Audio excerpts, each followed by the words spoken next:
I'm at the Skyview Motorsports desk. This is Roy J. Akers. I'm being joined today by Steve Sweitzer, a NASCAR insider from the Lasco Press.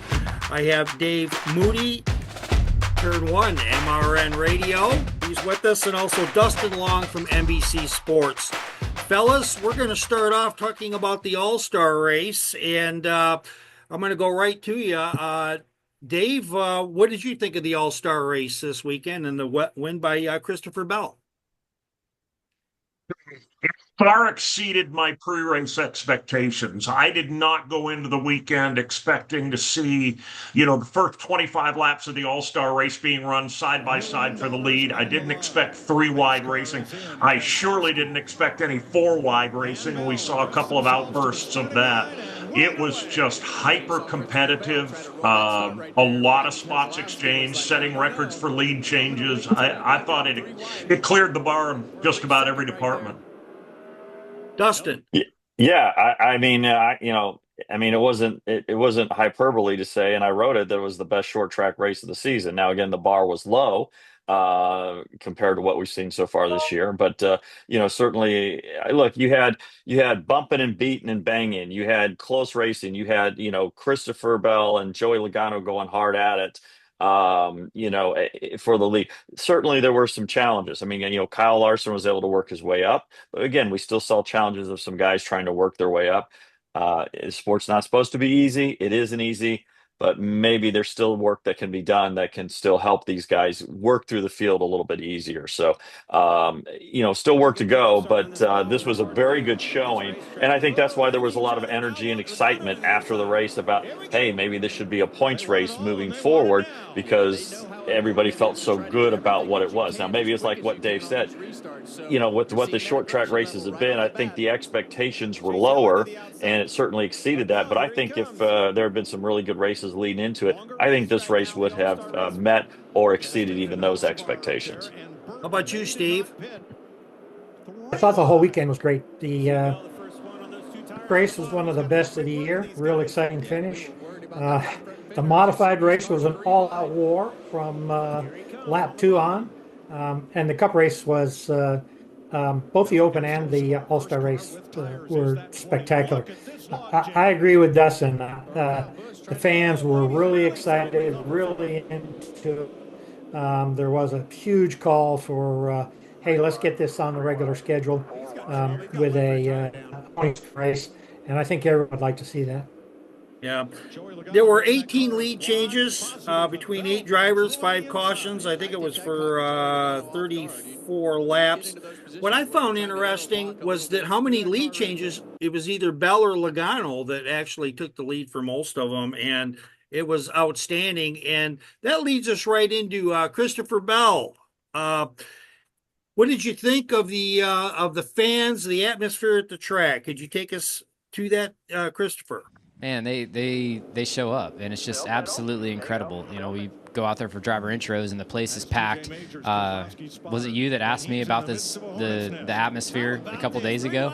I mean, it's bumping. Like it's amazing, and we need more events like this, more races like this. Like, I love that we revived this racetrack, and now with Rockingham getting revived and had an amazing Xfinity race, like I think just continuing to go to different racetracks, that's the key for success. And you can't just beat the same racetracks up over and over and go to them twice a year. So I think continuing to diversify the schedule, get to where we're going to every venue one time a year, and you're going to see the crowds engage and have awesome electricity throughout the races, and it really is awesome to be a part of. Christopher Bell tends to be. He was kind of quiet, understated.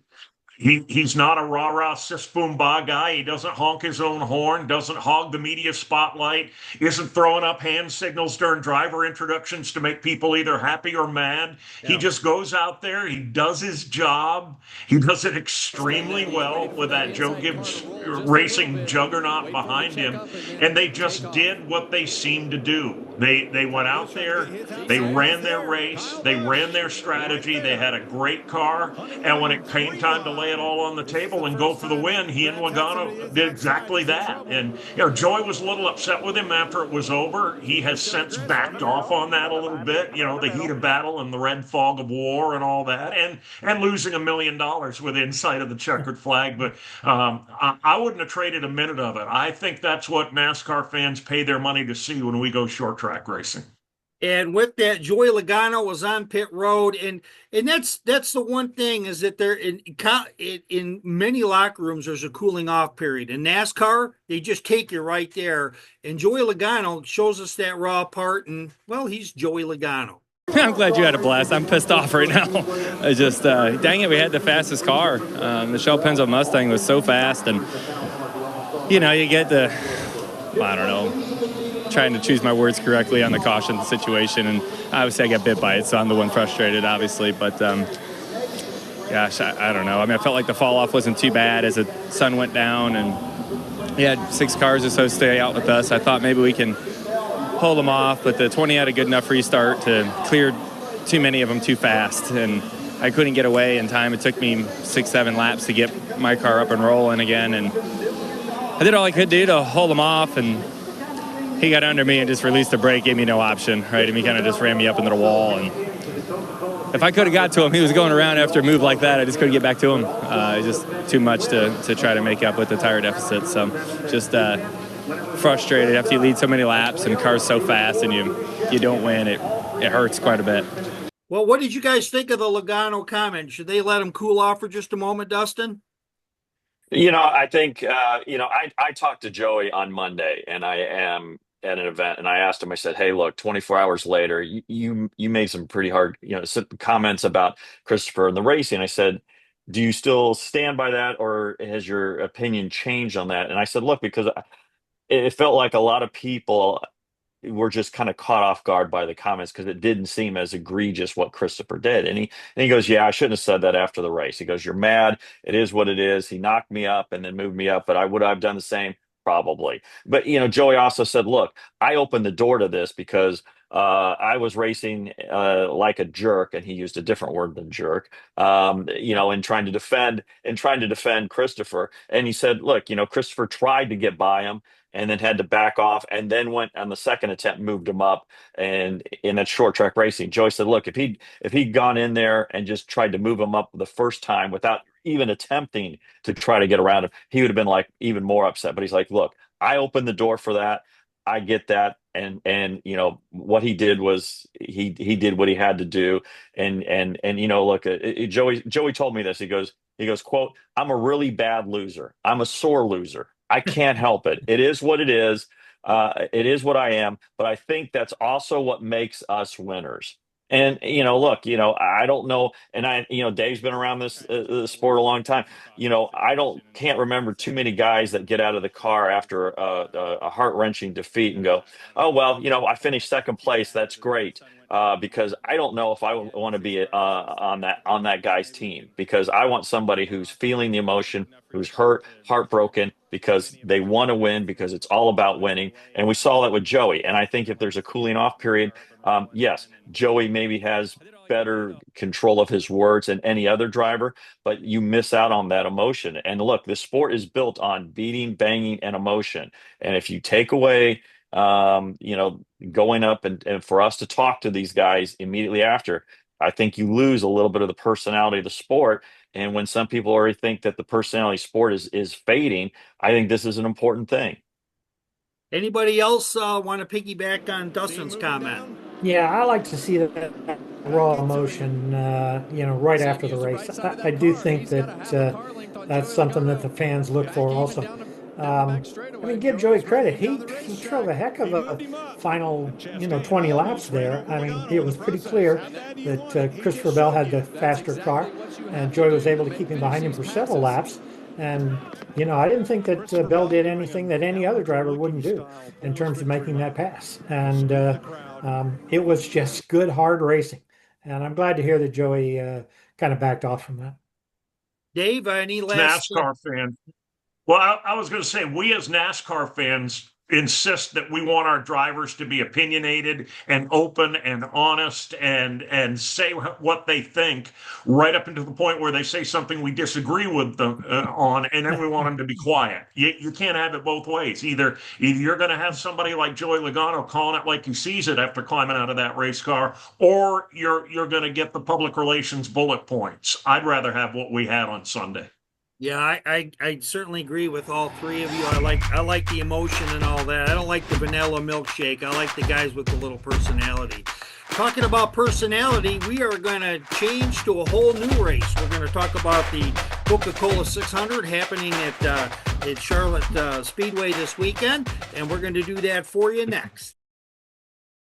At the NASCAR Hall of Fame, our fans bring enough energy to power a nation. Junior nation, that is. Feel the passion and thrill of racing with stories and artifacts from the legends who shaped the sport. With over 850 artifacts and 50 interactive exhibits that span generations, everyone will find something for the scrapbook. Visit the NASCAR Hall of Fame in Charlotte for the ultimate fan-zone experience. NASCAR Hall of Fame, this is our sport. This is our house. Well, gentlemen, we're moving on to Charlotte for the Coca-Cola 600 this weekend, and it's going to be a wow race. I'll tell you what, who wants to start off on this one? Dustin. Yeah, I think look, there's a lot of interesting storylines to look into this race. Obviously, Kyle Larson doing the double, provided the weather holds up for both places as opposed to what it did last year, will certainly be something that'll be big. But I'll tell you what, one thing that I'm looking for, to kind of watch is I want to see what Joe Gibbs Racing does. We've been talking about Christopher Bell and his win in the All-Star race, but Christopher talked this weekend. He says, look, the intermediates, we haven't been as strong. Now they've had some really good results, so it's not like they're way off, but he's like, we haven't been as strong, and the Gibbs cars have only led I think we'll say 21 laps combined on 1.5-mile tracks this season. So, 1.5-mile still play an important role throughout the season and has its role in the playoffs. Will we see the Gibbs cars be as strong, or is this going to be a Penske train or a Hendrick train or somebody else? So that's one of the things that I'll be watching this weekend for sure. Dave? The 600, because it's the home of premature optimism. Year after year after year, decade after decade, a couple of teams will go out there in the bright sunshine and the heat of the day in the early laps of the 600 and just dominate, and their fan base gets excited. We're gonna win it. We're gonna kick some tail this weekend. And then the sun goes down and the temperature drops by 15 or 18 degrees. And the guys that were dominating are now hanging on for dear life in the middle of the pack. But a couple of guys that we haven't mentioned all night long are all of a sudden the leaders. And I don't know why it surprises us every year, but it seems to surprise us every year that we have guys that dominate early and then disappear into the woodwork come the second half of the race. Yeah, I'm going to go along with Dave there a little bit and actually go out on a limb and say I think Charlotte sets up nice for a surprise winner. Maybe a Carson Hocevar, maybe another one of the young guys. I don't know. Ty Gibbs is certainly just on the edge of breaking through. Michael McDowell is somebody that could put together a great race at Charlotte. So I think it'll be interesting. Can't wait. And with that, we have Ryan Blaney on deck through Ford Performance. And Ryan tells us whether Charlotte Motor Speedway is another one of those tracks that's too tough to tame, or whether he has a trick up his sleeve, as he's had uneven performances, 2 wins, 2/3, and a lot of finishes that are otherwise. Ryan? I hope we can still conquer it. We'll find out this weekend, but no, it was cool to win this race a couple years ago. I grew up going to this race a lot, watching Dad run it. Spending time with the family. Memorial Day weekend is always really special. Being able to see a lot of troops and meet their families around the racetrack, and meet the families who's with their son or daughter that's riding with us, on our windshield is always a really special moment. But yeah, it was neat to accomplish, a huge feat 2 years ago. And last year I thought we had a decent run going, and we unfortunately didn't finish it, but it is a tough place. And, no matter what race it is at Charlotte, like whether it's the 600, whether it's the Roval, whether it was, it used to be Bank of America 500 or whatever it was, before the Roval. It's just a tough place. And then the 600-mile race is just another kind of test of your grit and your determination and what teams can kind of outlast, what teams can stay in it all night and be where they need to be at the end. So it is a tough racetrack, but that's what makes it really gratifying if you can do it. And any predictions, fellas, this weekend on who you think might prevail? We got a little bit from Steve just a moment ago, and I've got some stats from driveraverages.com, but what say you, Dustin? I'm going to be looking at the main competitors. I think we've seen that the top teams remain the top teams throughout the season. I think one of the keys, this season was there weren't really any significant rule changes going into this season. So the big teams, it's easier for them to take their knowledge and go a little bit further and spread the gap. That's one of the things you always hear about. Hey, the rule changes are meant to kind of close the gap between teams. I think the gap is widening a little bit. I think you're seeing fewer winners. I don't know if you're going to see 14 winners by the end of the regular season. It might be 12 or 13. There's the potential that more drivers might get in on points. Again, we'll see what happens. It depends when the cautions fly, unique things happen, and maybe you have that surprise winner that Steve talks about. But I'm kind of looking at, somebody that maybe has already won the season winning again this weekend. Steve? I'm going to stick with Hocevar. I think he's got a good shot at it. Certainly, Kyle Larson will be my garage driver. He's got to be in there somewhere. And truthfully, there are a ton of guys that could win this race. But I'm hoping for a surprise. Dave? I'm a terrible predictor, and as a result, I've given up doing it, particularly in this day and age of NASCAR, because at the risk of contradicting myself, we probably definitely have more teams that are capable of winning this weekend than we've had in the history of the sport. The difference between first and 21st is much smaller than it used to be. Dustin's exactly right. When the teams with the resources and the personnel are generally going to do better than the teams without. But the neat part about it in this era of NASCAR is there are a whole lot of teams that used to be upset teams where if they won, everybody was shocked. And now people aren't necessarily that shocked. So I don't think it's unreasonable to think that going into this race, we could have 20 or 25 teams, 20 or 25 drivers that could win this thing without really stunning anybody when it's all over and done. Thank you. I will say this. I did look up a couple of things. Tyler Reddick has two in the last 4 races in this Coca-Cola 600 has 2 top 5s and a top 10, but it's wide open, just like you all said. Christopher Bell's won, and he has a top 5. Same thing for Denny Hamlin. One driver who hasn't done well in this particular race is Chase Elliott. He has a lone top 10 in 4 appearances since 2022. But like you said, anything can happen in any given day. Well, I'd like to thank Dave Moody, Steve Sweitzer, and Dustin Long. I'm Roy J. Akers, and thanks again, everybody, for checking us out here on our NASCAR Zoomcast. It's been the 4 and the 18, the 18 and the 4. It's been like Muhammad Ali and Joe Frazier just lobbing haymakers at each other. Martin Truex Jr. has been there kind of around the periphery. He's got to win. He's going to the playoffs.